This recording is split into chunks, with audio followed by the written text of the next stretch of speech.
Ok, comenzamos esta plática invocando al Espíritu Santo, en el nombre del Padre, y del Hijo, y del Espíritu Santo. Amén. Espíritu Santo, amor del Padre y del Hijo, inspírame lo que debo pensar, lo que debo decir, lo que debo callar, lo que debo escribir, lo que debo hacer.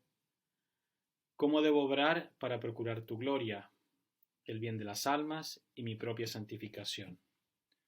Ponemos también esta oración en las manos de María. Dios te salve María, llena eres de gracia, el Señor es contigo, bendita tú eres entre todas las mujeres, y bendito es el fruto de tu vientre, Jesús. Santa María, Madre de Dios, ruega por nosotros pecadores, ahora y en la hora de nuestra muerte. Amén. Gloria al Padre, y al Hijo, y al Espíritu Santo, como era en el principio, ahora y siempre, por los siglos de los siglos. Amén. Bueno, queridos padres, tenemos esta plática. Da un poco de risa porque las dos veces que me han pedido dar esta plática sobre la comunión casi se ha tenido que suspender por falta de participantes. Entonces, esperamos que los medios de la modernización, de los medios actuales, nos permitan tener esta plática y que cada uno la pueda seguir donde está. Yo los saludo desde Viena, que verdaderamente hoy estuvimos con el padre Thomas, hablando con el padre George, nos mostraba lo que se hace en este centro y se respira la comunión, se respira la comunión. Entonces, ¿qué vamos a hacer en esta plática? Un poco seguir, sí, no los números, pero sí inspirado en lo que dice la Christus Vita Vestra, pero también, visto que está este sínodo sobre la sinodalidad, sobre el camino sinodal,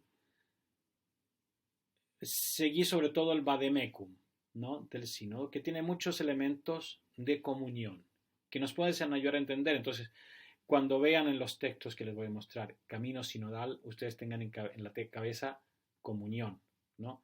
Porque eso es lo que quiere el Papa, ¿no? Y después, bueno, el Papa tantas veces ha dicho, lo decía también Juan Pablo II, el religioso, el consagrado, debe ser un experto en comunión. Entonces, esto nos debería ayudar a nosotros. O sea, cualquiera de nosotros podría dar esta plática, porque todos somos expertos en comunión. Entonces, ahora me voy a reducir un poco, así pueden ustedes ver lo que está en la pantalla. Entonces, espérense, me pongo por acá, así, perfecto. Entonces, como digo, la Christus Vita Vestra, de los números 275 al 306, hablan de esta comunión, ¿no? Formación en la dimensión de la comunión, o sea, es parte integral de nuestra formación legionaria el formarnos en la comunión. Creo que el punto de partida, ¿no?, el punto de partida es entender que la comunión es un don de Dios. Podemos tener todos los programas, ¿no? Decía, ahora estamos un poco para la plenaria que se va a tener, invitando al secretario del sínodo, ¿no?, señor Luis Marín, decía, más que hablar y teorizar sobre la sinodalidad. Entonces, más que hablar y teorizar sobre la comunión, es importante hacer experiencia de comunión, ¿no? Y eso es un don de Dios. Si Dios no me da la gracia, podemos tener proyectos, estrategias, métodos, etc. Y será algo artificial. Será algo artificial que no nos va a ayudar. El catecismo dice... ¿Dónde está mi... ¿Cómo me voy yo? Aquí está para no quitar. El catecismo dice, por la gracia del bautismo, en el nombre del Padre, del Hijo y del Espíritu Santo, somos llamados, ¿no?, a participar en la vida de la bienaventurada Trinidad, ¿no?, aquí abajo en la oscuridad de la fe y después de la muerte en la luz eterna. ¿Cuál es esta vida trinitaria a la cual estamos llamados? Es una comunión de personas. Entonces, ya como cristianos bautizados estamos llamados a participar de esa comunión, ¿no? Es un don, Dios que me quiere participar de su vida, ¿no? En el bautismo no es que a nosotros se nos injerte nueva vida. Es nuestra vida viene injertada en Cristo, injertada en esta comunión de personas. La misma Christus Vita Vestra nos dice, a ver si me achico, así pueden leer exactamente. La Christus Vita Vestra dice: Dios, que está en el origen de esta formación, comunión fraterna, es también quien convoca a todos los hombres que el pecado dispersó, ¿no?, a la unidad de la familia que es la Iglesia. Entonces el legionario no quiere ser instrumento del designio de Dios de llevar a los hombres a participar en la comunión trinitaria. Por eso procura que cualquier esfuerzo y cualquier intervención de su parte fomente la comunión, pues de otro modo queda estéril, incluso retrasa la llegada del reino de Dios. Y después, entonces, es parte de nuestra formación esa comunión, ese vivir. ¿Y cómo lo hacemos los legionarios? Lo indican los estatutos del Regnum Christi, ¿no? Nosotros legionarios, ¿no? Los legionarios de Cristo, ¿no?, dice el número 5, que para nosotros es ley canónica, los estatutos de la federación en cuanto a miembros federados, aportan, ¿no? ¿Cómo aportamos como legionarios a este don de la comunión? El testimonio de nuestra entrega a Jesucristo y mi disponibilidad plena para la realización de la misión común, ¿no? Por la condición de sacerdotes, hacemos presente a Cristo sacerdote y buen pastor a través de la predicación, la administración de los sacramentos, la guía espiritual. En comunión con todos, consagrados, consagradas, laicos, colaboramos en la formación integral, la dirección y la proyección apostólica de los fieles asociados, promoviendo la plenitud de nuestra vocación bautismal y el liderazgo cristiano, y establecen las instituciones y emprende las acciones que más puedan contribuir en profundidad y extensión a edificar el reino en la sociedad. Esto es como vivir ese don, como transmitir este don que Dios nos da como religiosos, como legionarios de Cristo. Después está el Papa en el documento, eso en el documento preparatorio, habla de dos imágenes bíblicas, ¿no?, que nos llaman a la comunión. Una es el tercer misterio de luz, ¿no?, el anuncio del reino, y que tiene tres elementos. Jesús, no puede faltar, la multitud, que no excluyen, y los apóstoles. En nuestra vida cotidiana esto se podría decir, bueno, ¿dónde están esos elementos? Cristo, Eucaristía, recordemos, el derecho canónico para que exista una comunidad religiosa tiene que ser la Eucaristía, un superior y la comunidad, ¿no? Eso es lo necesario para formar una comunidad religiosa. Que a nivel bíblico podemos decir Jesús, las multitudes que se acercaban a él y los apóstoles que ayudaban a Cristo. El anuncio evangélico no va solo a unos iluminados o elegidos, ¿no? Jesús habla a todos, ni uno lo deja lejos, ¿no? Incluso veíamos en el evangelio de ayer o de hoy esta mujer sirio-fenicia que se acerca a Jesucristo y Jesús, que al inicio parece duro, la coge. La elección de los apóstoles no es privilegio, ¿no? Los apóstoles, ¿no?, es un servicio, no es un privilegio, una posición de poder y separación, sino un ministerio, ¿no?, de bendición, de comunión. Y hay problemas, sí, lo vemos al final del discurso eucarístico, la comunidad se disuelve, entra la insidia, entra la maledicencia, ¿no?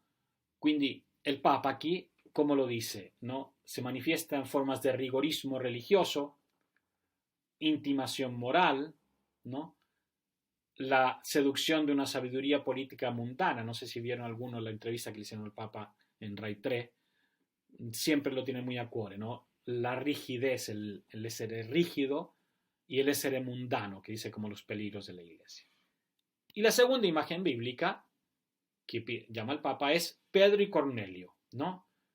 Habla de Cornelio que siente, ¿no?, anda a llamar, y Pedro que es enviado a Cornelio, ¿no? Los dos verbos que dice el Papa de esta comunión: ser llamado, el ser enviado, ¿no? Y esto en ningún ser humano es indigno a los ojos de Dios, ¿no? La diferencia instituida por la elección no es preferencia exclusiva, sino servicio y testimonio de dimensión universal. como estamos innovando, vamos a hacer ahora una pausa y ya volvemos tras 2 minutos. Queridos hermanos y hermanas, hoy reflexionamos sobre la naturaleza de la Iglesia según nos narra el libro de los Hechos de los Apóstoles. La Iglesia no es una fortaleza cerrada, sino una tienda de campaña capaz de agrandarse para recibir a todos. Es una iglesia en salida, una iglesia con las puertas siempre abiertas. En Antioquía de Siria, donde por primera vez los creyentes fueron llamados cristianos, Pablo y Bernabé inician el primer viaje misionero. En las diferentes comunidades de la predicación del Evangelio en las sinagogas de la diáspora, se pasó al anuncio a los paganos, que Dios también llama a la fe. Esta novedad de apertura a otros que no eran judíos desencadenó una controversia. Algunos judíos afirmaban la necesidad de la circuncisión para la salvación. Para resolver esta cuestión, recurrieron a la asamblea de los apóstoles y de los ancianos, y tuvo lugar el así llamado Concilio de Jerusalén, en el que se afrontó la relación entre la fe en Cristo y la observancia de la ley de Moisés. Pedro y Santiago, columnas de la Iglesia, invitaron a no imponer la circuncisión a los paganos que se convertían a la fe, sino solo a que rechazasen la idolatría y todas sus expresiones, pues solo la gracia del Señor Jesús es causa de salvación. La Asamblea de Jerusalén nos enseña cómo enfrentar las divergencias y buscar la verdad en la caridad.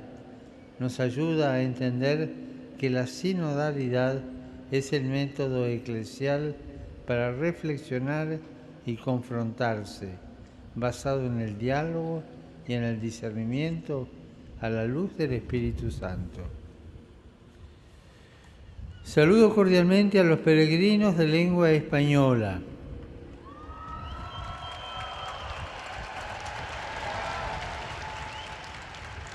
Pido al Señor que refuerce en nosotros y en todos los cristianos, especialmente en los obispos y en los presbíteros, el deseo de la responsabilidad por la comunión, el diálogo y el encuentro con todos los hermanos sin excepción, para manifestar la fecundidad de la Iglesia llamada a ser madre feliz de muchos hijos. Que Dios los bendiga.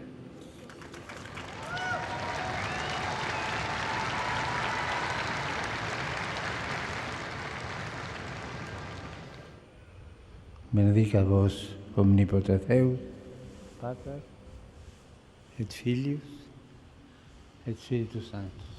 Amen.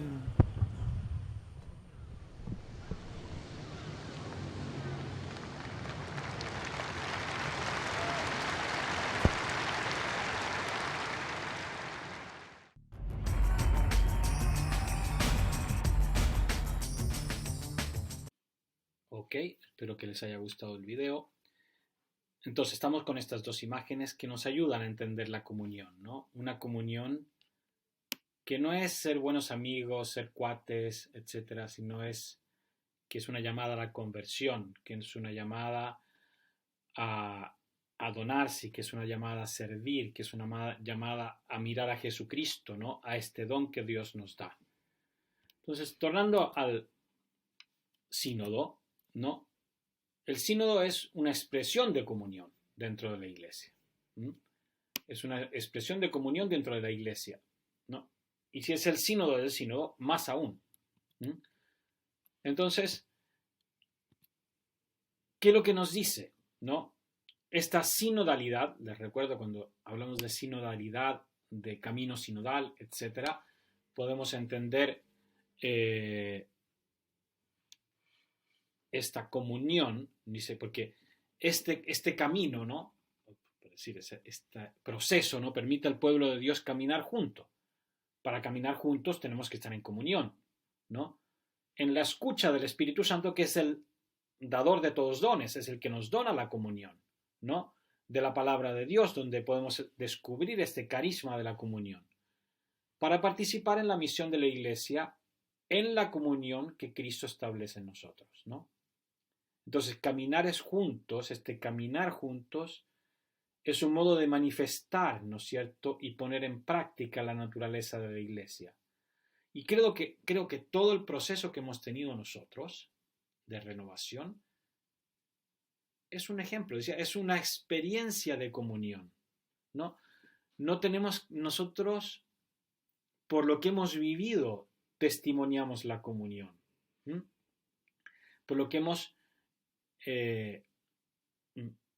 experimentado en estos años, ¿no?, de historia nuestra institucional, damos un testimonio belísimo de comunión dentro de la Iglesia. Entonces, caminar es un modo de manifestar, caminar juntos, poner en práctica, venir al encuentro de las dificultades, porque no es fácil a veces caminar juntos. A veces yo querría caminar solo, ¿no? Es más fácil, es más, decido yo dónde voy, decido yo cómo camino, el ritmo que quiero. Caminar juntos implica escuchar, vamos a ver más adelante las actitudes para caminar juntos, escuchar, estar abierto y estar dispuesto a renunciar. Siempre digo yo, lo dije creo que en la reunión del domingo pasado, en el proyecto comunitario, si yo no estoy dispuesto a renunciar a algo para llevar adelante ese proyecto, será el proyecto de la comunidad, pero no el proyecto mío comunitario que me ayuda a vivir la comunión. Entonces, vamos como pueblo de Dios peregrino y misionero, ¿no? Entonces, la misión de la Iglesia nos pide este camino de comunión, ¿no? Cada miembro desempeñando su rol crucial, unidos unos a otros. Una iglesia sinodal camina en comunión para perseguir una misión común. ¿Y cuál es nuestra misión? Anunciar el reino de Cristo.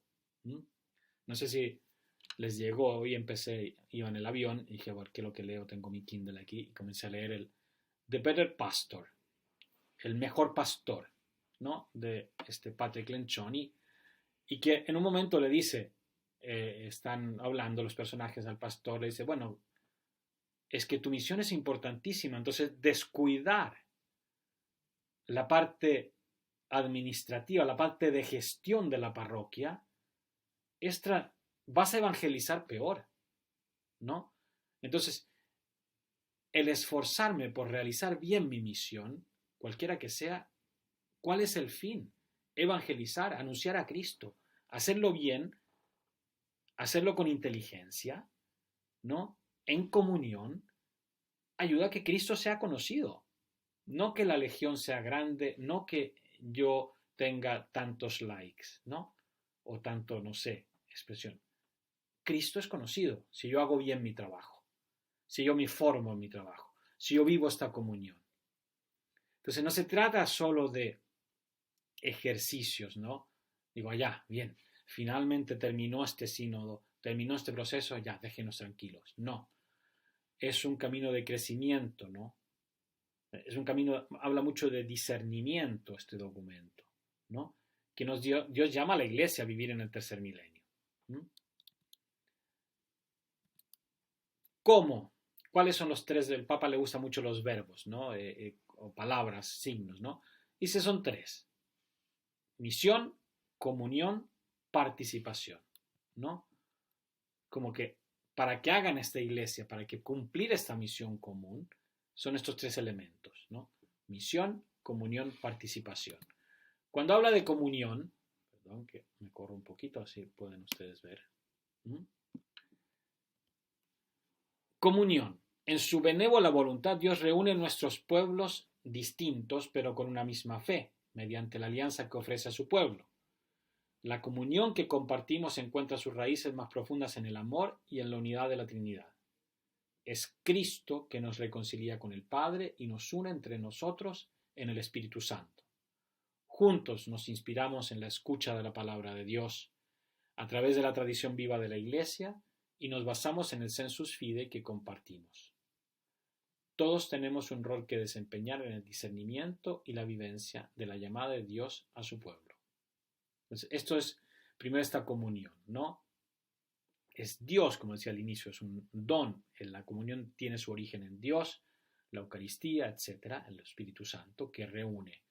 Y aquí les puede sonar, no sé, el número 8 de los estatutos, ¿no? El número Dios, Cristo que reúne y envía, ¿no?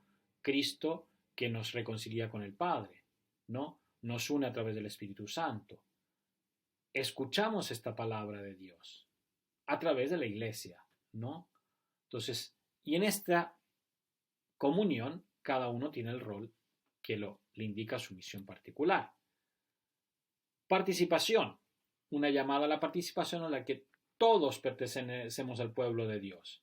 Aquí está el problema del clericalismo, ¿no? Que tanto critica el Papa. Entonces, laicos, consagrados, ordenados. Entonces, no es solo, y aquí tenemos que entender el rol del laico. Hizo un convenio muy bonito sobre la complementariedad entre sacerdote y matrimonio, ¿no? Lo hice el año pasado ahí con la Fundación Misterio Grande, ¿no? Entonces, comprometerse en el ejercicio de la escucha profunda y respetuosa de los demás. Así creamos un espacio para escuchar al Espíritu Santo. La participación se basa en que todos los fieles están cualificados. Jesucristo no excluyó a ninguno. Llamó a unos más cerca, pero a ninguno quedó excluido, ¿no? Incluso a este endemoniado que quería seguirlo dijo, no, tú va y anuncia, ¿no? Lo que Dios ha hecho contigo. En una iglesia sinodal, toda la comunidad, en la libre y rica diversidad de sus miembros, está llamada a rezar, a escuchar, analizar, dialogar, discernir, aconsejar para tomar decisiones pastorales, etc. Hay que hacer esfuerzos genuinos para asegurar la inclusión de los que están en los márgenes o se sienten excluidos. Y tercero, la misión. La iglesia existe para evangelizar, lo que decía al inicio, no me entro aquí. Al final de todo esto es que Cristo sea conocido, que Cristo llegue a más corazones. Eso es lo que queremos, eso es lo que buscamos, ¿no? Con esta comunión, con este modo de trabajar. ¿Cómo lo vivimos en la Legión? Hay 3 ámbitos en esta formación. Perdón, aquí me equivoco, puse para la misión. Es formación para la comunión. La tecnología a veces nos engaña. Pero bueno, 3 ámbitos, ¿no? Para esta formación para la comunión. 1, el espíritu de comunidad. Aprender a ser hermano con los hermanos. Es un elemento constitutivo de la vida religiosa. Y como digo, diverso es ser hermanos, es hacer cuates, ¿no? Soy hermano, sirvo, ¿no? No inhibe, sino que potencia la búsqueda de la santidad del apostolado. No encasillar en un uniformismo, sino que como don del Espíritu ayuda a vivir la unidad en diversidad personales, edades, culturas, opiniones. Cuando digo eso, no ser cuates, ser hermanos, no cuates, no quiero decir que uno no pueda tener amigos, ¿no?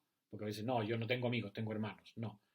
Hay amistad profunda, pero el ser hermanos hace que esta amistad sea más profunda, más sincera, más plena. Espíritu de cuerpo dentro de la congregación en movimiento. Y tercero, para terminar, ¿no? Es espíritu de servicio, aprender a ser constructor de comunión en la iglesia y en la sociedad.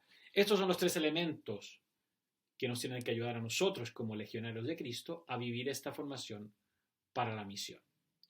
Hacemos otra pausa y nos vemos al final para ya las conclusiones.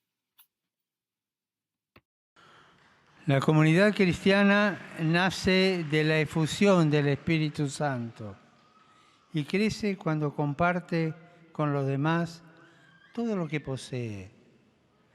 El término griego koinonía, que significa poner en común, compartir, tiene una dimensión importante desde los orígenes de la Iglesia. De la participación en el cuerpo y sangre de Cristo deriva la unión fraterna, que llevaba a compartir todo lo que ellos tenían.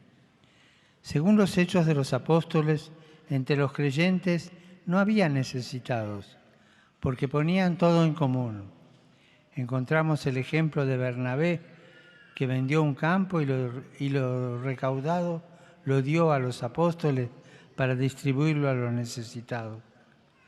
Y junto a este buen ejemplo se encuentra uno negativo, Ananías y su mujer Zafira vendieron un terreno, pero entregaron solo una parte a los apóstoles, quedándose con la otra.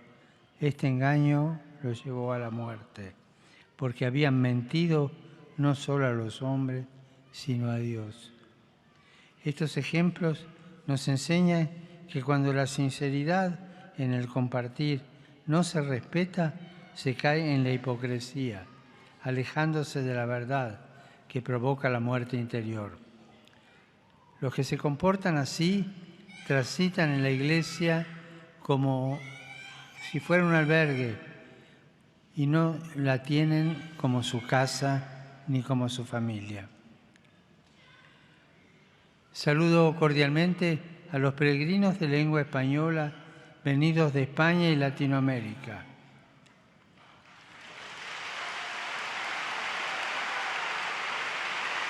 Pido al Señor que nos conceda su Espíritu para poder vencer toda hipocresía y colocar al centro de nuestra vida la verdad que alimenta la solidaridad cristiana y está llamada a ofrecer a todos el amor de Dios con obras concretas. Que Dios los bendiga.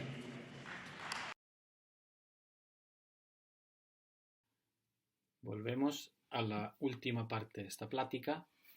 Quedamos en estos 3 ámbitos de la formación para la comunión, ¿no?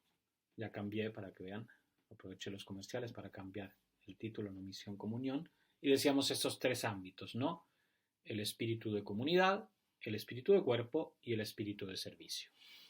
Ahora vamos a ver un poco, por una parte, cuáles son las actitudes que podemos fomentar en nosotros para vivir esta comunión y algunas trampas, algunos peligros para dar una conclusión. Entonces,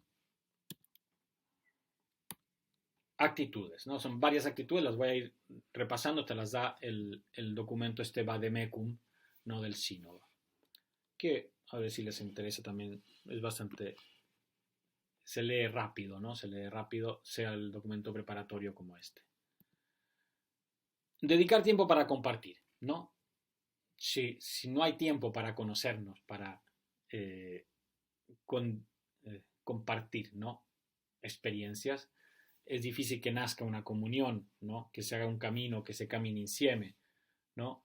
Pues haremos poco islas, ¿no? Mónadas, ¿no? Que cada uno va por su cuenta y nos juntamos para rezar alguna vez, para comer alguna otra vez. Tiempo para compartir, tiempo de calidad, lo que se aparentan al final de la visita, ¿no? La humildad en la escucha debe corresponder la valentía de hablar. En este libro que les dije de Better Pastor, lo que le dice este fiel al sacerdote, al párroco, mire, es que usted no corrige a las personas. Hay un coro en la misa de las 10:30 que canta horrible y que la gente se va y usted no le dice.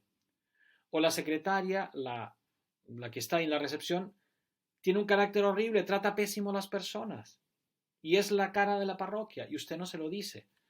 Entonces, escuchar, pero también tener la valentía de hablar cuando una cosa no funciona, ¿no? Pero siempre, a veces cuando los papás venían a mi hijo adolescente, dije, mira, tienes que corregirlo, ¿por qué? Porque es tu rol de educador. Pero siempre que nunca diga mi papá no o mi mamá no me escuchó. Escúchalo primero, trágate y muérdete la lengua para escuchar todo lo que tenga que decir, para que saque lo que hay dentro y después puedes dar una palabra, corregir. Tal vez no lo va a aceptar, pero no podrá decir que no lo escucharon.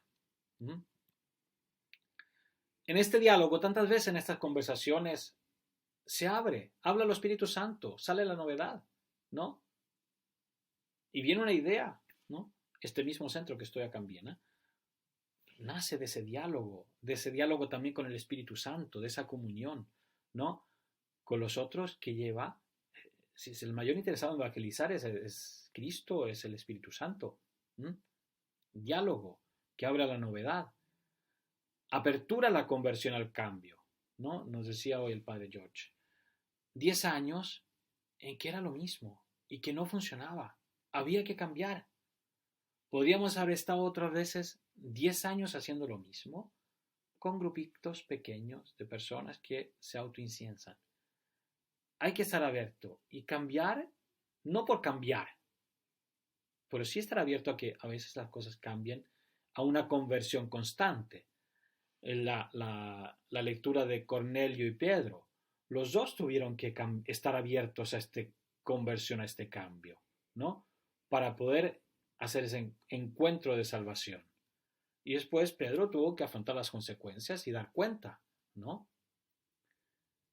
El sínodo, este camino, todo esto, estas 4 actitudes es un ejercicio constante de discernimiento.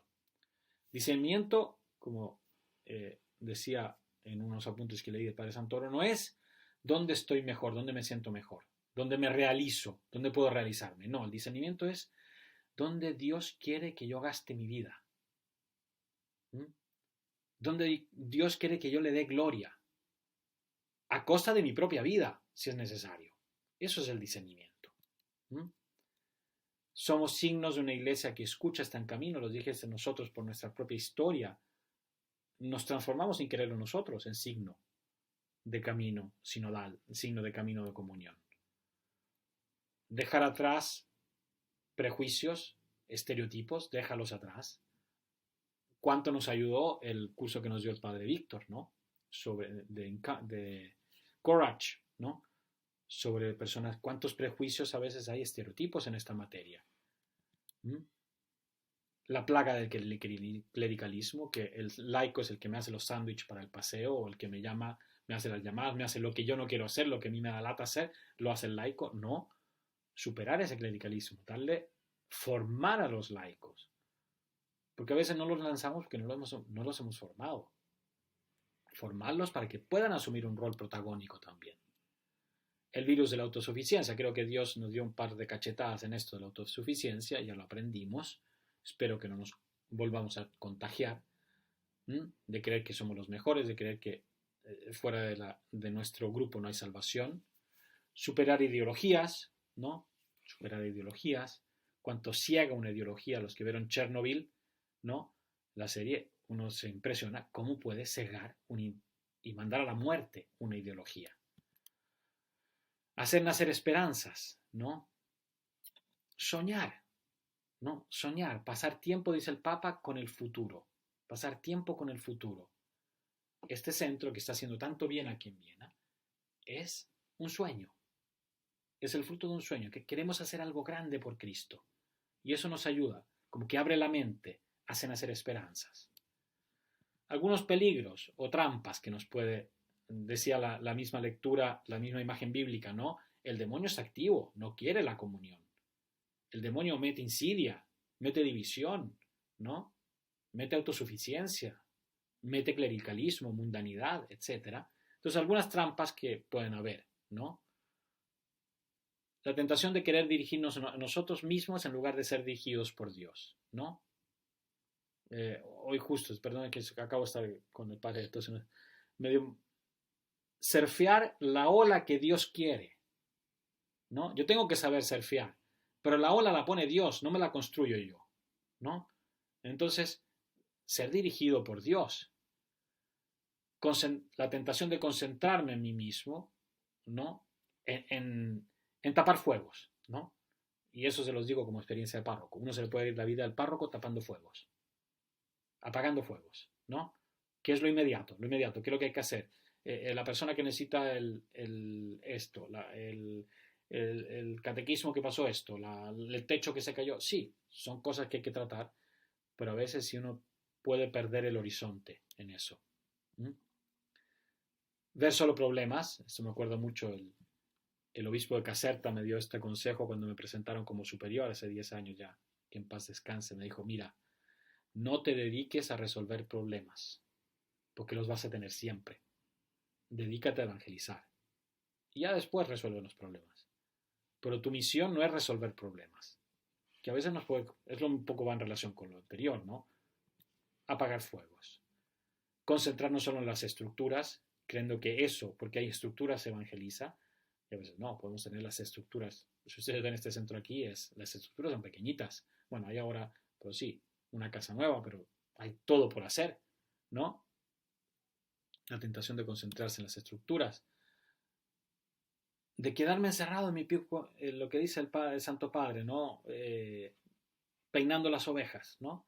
Y no salir, quedarme en los confines y pensar que siempre voy a tener mi grupo, mi fan club, ¿no? La tentación de perder de vista los objetivos, ¿no? El conflicto, la división, ¿no? Y eso sí es importante. Creo que es por ahí va un poco la parte que hemos sentido ahora de Alemania, ¿no? Creo que el sínodo es una especie de parlamento, que la iglesia se rige por criterios de mayoría y que porque muchos lo dicen es verdad, y ahí sí es una, ¿no es cierto?, una tentación que puede estar de caer un poco en criterios más de política contingente que de evangelización. Y la tentación de escuchar solo a los que ya participan en las actividades de la iglesia. No, tenemos que abrirnos. Esto lo decía mi caro profesor de teología pastoral, ¿no?, padre Michael Ryan. Si aplicamos los mismos medios, vamos a tener siempre los mismos resultados. Si escuchamos solo a la gente que viene a misa, que está dentro de nosotros, dentro de nuestro grupo, vamos a hacer siempre lo mismo. Entonces hay que abrirse, ¿no?, a personas que ya están fuera, ¿no?, de la iglesia, y saber escuchar con esa actitud de escucha, de apertura. Estas son algunas de las trampas. Y como conclusión, estas dos. El proceso no es un proceso espiritual, la comunión es sobre todo algo espiritual. No recopilar datos, no en reuniones, debates. La escucha, la comunión está orientada al discernimiento. Nos exige aprender y ejercitar el arte del discernimiento personal y comunitario. Nos escuchamos unos a otros, escuchamos nuestra tradición de fe y los signos de los tiempos para discernir los que Dios nos dice a todos. De eso se trata la comunión, este discernimiento constante. Y la esperanza es que sí, que haya una nueva primavera, ¿no?, en términos de escucha, discernimiento, diálogo, toma de decisiones, para que todo el pueblo de Dios pueda caminar mejor junto a los demás, a toda la familia humana bajo la guía del Espíritu Santo. Espero que esta idea se les haya ayudado. Les pido, por favor, esto es parte de un proyecto que estoy haciendo, aunque no tiene... perdón, aquí estoy yo. Entonces, la idea es, estoy intentando, si tienen sugerencias para mejorar, por ejemplo, la luz, sé que obviamente estoy en una habitación, no es la mía, el ambiente sería mejor, pero cualquier idea, cualquier sugerencia es bienvenida para mejorar esto, porque quiero crear algunos cursos de catequesis. Terminamos agradeciendo a Dios en el nombre del Padre, del Hijo y del Espíritu Santo. Amén. Te damos gracias, Señor, por todos tus beneficios, a ti que vives y reinas por los siglos de los siglos. Amén. Cristo, Rey nuestro, venga a tu reino. Virgen prudentísima María, Madre de la Iglesia, ruega por nosotros.